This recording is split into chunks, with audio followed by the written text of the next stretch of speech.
I'm Richard Clarke. I record these talks every day as a way to deepen my inquiry. Listen each day and deepen your own practice. Welcome. I'm reviewing and commenting on the book Talks with Sri Ramana Maharshi. Today is from Talk 597, Part 2. Questioner: Can Samadhi come and go? Maharshi: What is Samadhi? Samadhi is one's essential nature. How then can it come and go? If you do not realize your essential nature, your sight remains obstructed. What is the obstruction? Find it and remove it. So one's efforts are meant only for the removal of obstructions which hide the true vision.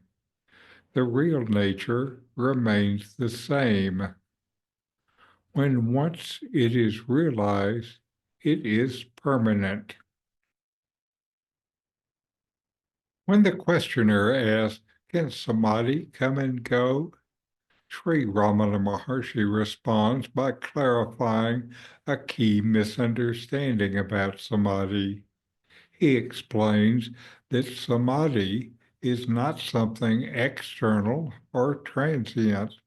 It is your essential nature, who you truly are.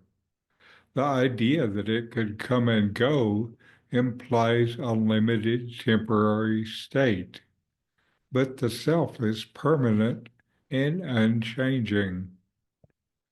This highlights an important point. Samadhi isn't something you gain or lose, but the natural state of being that remains when all distractions are removed.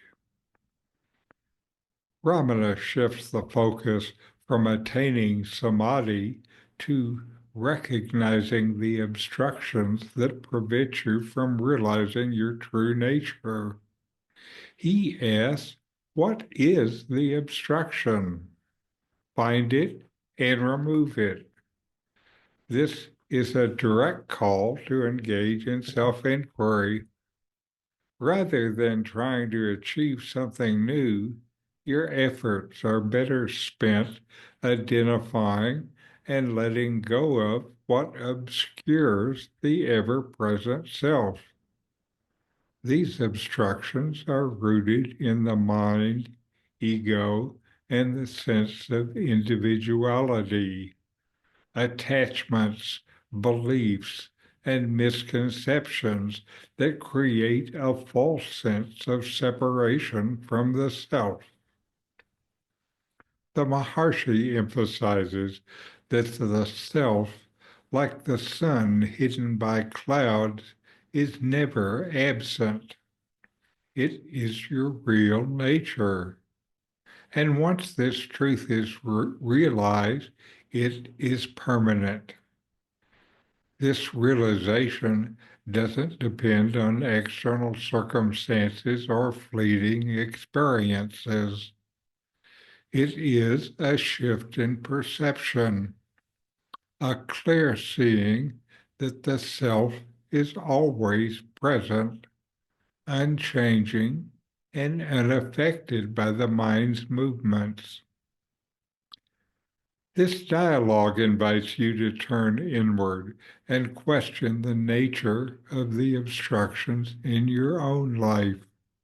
What keeps you from recognizing the self? Through sustained self-inquiry, these layers of ignorance can be dissolved.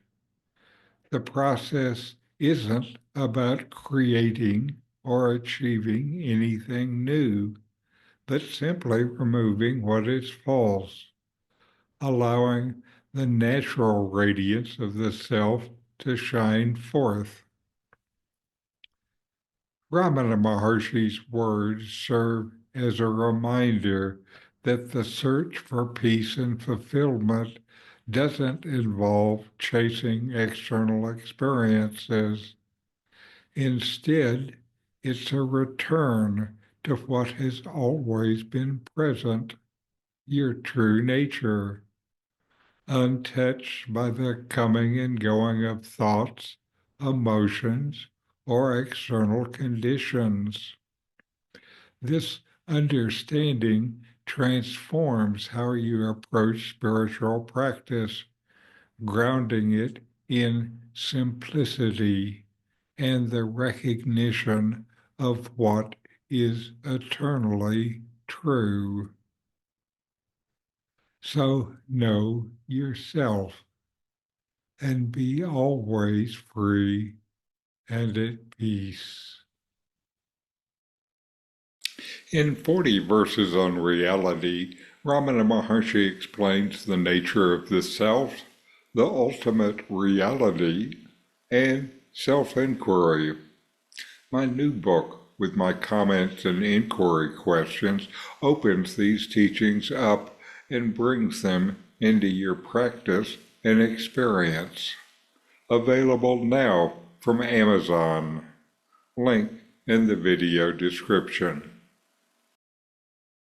These videos bring Ramana's teachings into your direct experience. Click subscribe to see more. Click thumbs up to like, and send questions and start a dialogue with a comment.